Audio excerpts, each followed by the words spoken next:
Hi friends, இன்றைக்கி நம்ம lemon soda எப்படி பண்ணுறதுன்னு பார்க்க போகிறோம். இது பண்ணுறதுக்கு ஃபர்ஸ்ட் நம்ம ஒரு நல்ல பெரிய மிக்ஸி ஜார் எடுத்துக்கிறோம். இதில் நான் இன்றைக்கி ஒரு ஹாஃப் லெமன் புழிஞ்சிருக்கேன். அதுக்கப்புறமா ஒரு ஹாஃப் ஸ்பூன் குட்டி குட்டியாக நறுக்குன இஞ்சி ஆட் பண்ணிக்கிறேன்.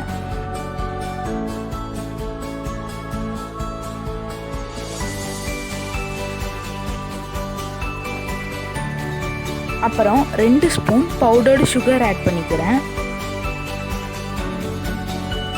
இது நம்ம வீட்டில் உள்ள சுகரை தான் நான் நார்மலாக பவுடர் பண்ணி வச்சுருக்கேன். ஸோ அதை தான் நான் ஆட் பண்ணியிருக்கேன்.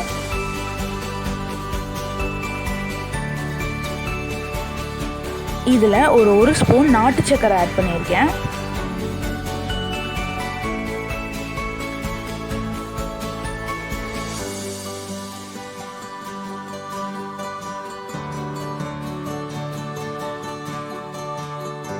இதில் நம்ம டேஸ்ட்டுக்காண்டி கொஞ்சோண்டு ஹனி ஆட் பண்ணிக்கிறோம்.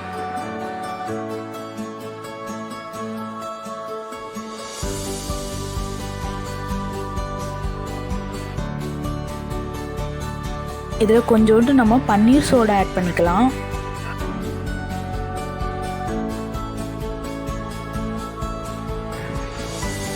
அதுக்கப்புறமா இதில் நான் 1 கிளாஸ்க்கு வாட்டர் ஆட் பண்ணுறேன். உங்களுக்கு சில்னஸ் வேணும்னா நீங்கள் கொஞ்சோண்டு ஐஸ் க்யூப்ஸ் ஆட் பண்ணிக்கலாம். அப்படி இல்லைன்னா கோல்டு வாட்டர் இல்லைன்னா கோல்டு பன்னீர் சோடா ஆட் பண்ணிக்கலாம். கொஞ்சோண்டு புதினாவும் கொத்தமல்லி இலையும் போட்டுக்கிறேன். இப்போ இதை மிக்சியில் நம்ம பிளெண்ட் பண்ண போகிறோம். நம்ம பிளெண்ட் பண்ணதுக்கப்புறமா ஃபோம்லாம் நல்லா இது பார்க்கவே நல்லாயிருக்கும். இப்போது இதில் நம்ம மேலே கொஞ்சோண்டு கொத்தமல்லி இலையும் புதினாவும் போட்டு சர்வ் பண்ண போகிறோம். லெமன் சோடா ரெடி ஆயிடுச்சு. இந்த சேனலை சப்ஸ்கிரைப் பண்ணாதவங்க சப்ஸ்கிரைப் பண்ணிடுங்க. மறக்காமல் பெல் பட்டனையும் ப்ரெஸ் பண்ணிடுங்க.